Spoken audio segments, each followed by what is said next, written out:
بسم اللہ الرحمن الرحیم۔ ناظرین کرام السلام علیکم۔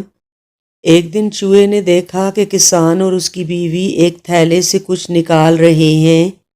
چوہے نے سوچا کہ شاید کچھ کھانے کا سامان ہے۔ خوب غور سے دیکھنے پر اس نے پایا کہ وہ ایک چوہے دانی تھی۔ خطرہ بھانپنے پر اس نے گھر کے پچھواڑے میں جا کر کبوتر کو یہ بات بتائی کہ گھر میں چوہے دانی آ گئی ہے۔ کبوتر نے مذاق اڑاتے ہوئے کہا کہ مجھے کون سا اس میں پھنسنا ہے۔ مایوس چوہا یہ بات مرغ کو بتانے گیا۔ مرغ نے مذاق اڑاتے ہوئے کہا کہ جا بھائی، یہ میرا مسئلہ نہیں ہے۔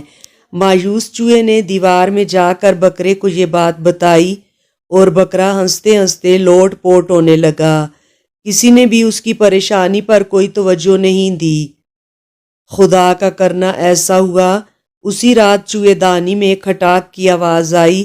کسان کی بیوی سمجھی چوہا اپنے انجام کو پہنچ گیا، لیکن چوہے دانی میں ایک زہریلا سانپ پھنس گیا تھا۔ اندھیرے میں اس کی دم کو چوہا سمجھ کر کسان کی بیوی نے اس کو نکالا اور سانپ نے اسے ڈس لیا۔ طبیعت بگڑنے پر کسان نے حکیم کو بلوایا۔ حکیم نے اسے کبوتر کا سوپ پلانے کا مشورہ دیا۔ کبوتر ابھی برتن میں ابل رہا تھا۔ خبر سن کر کسان کے کئی رشتہ دار ملنے آ پہنچے، جن کے کھانے کے انتظام کے لیے اگلے دن مرغ کو ذبح کیا گیا۔ کچھ دنوں کے بعد کسان کی بیوی مر گئی۔ جنازہ اور موت کی ضیافت کے لیے بکرا ذبح کیا گیا۔ بکرا پروسنے کے علاوہ کوئی چارہ نہ تھا۔ چوہا دور جا چکا تھا، بہت دور۔ چوہے نے جن کو خبردار کیا وہ سب اس کا مذاق اڑاتے رہے اور زندگی سے ہاتھ دھو بیٹھے۔ اس سے سبق ملتا ہے، جب کوئی آپ کو اپنے مسئلے بتائے اور آپ کو لگے کہ یہ میرا مسئلہ نہیں ہے تو انتظار کیجئے اور دوبارہ سوچیں۔ ہم سب خطرے میں ہیں۔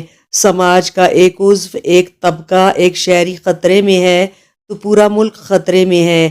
ذات، مذہب اور طبقے کے دائرے سے باہر نکلیے، خود تک محدود مت رہیے، دوسروں کا احساس کیجئے۔ پڑوس میں لگی آگ آپ کے گھر تک بھی پہنچ سکتی ہے۔ جزاک اللہ۔